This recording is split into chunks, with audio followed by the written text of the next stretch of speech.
നമസ്കാരം, എല്ലാവർക്കും gold rate Malayalam എന്ന ചാനലിലേക്ക് സ്വാഗതം. ഇന്നത്തെ സ്വർണ്ണവില എങ്ങനെയാണ് എന്ന് നമുക്ക് നോക്കാം. ഇന്ന് 6/4/2026 24 ക്യാരറ്റ് സ്വർണം ഗ്രാമിന് 15,092, പവന് 1,20,736, പവന് 1,440 രൂപ കുറഞ്ഞിട്ടുണ്ട്.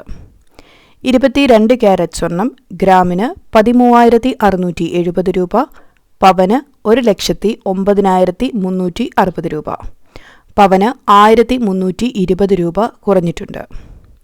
18 ക്യാരറ്റ് സ്വർണം ഗ്രാമിന് 11,300 രൂപ, പവന് 90,400 രൂപ, പവന് 1,080 രൂപ കുറഞ്ഞിട്ടുണ്ട്.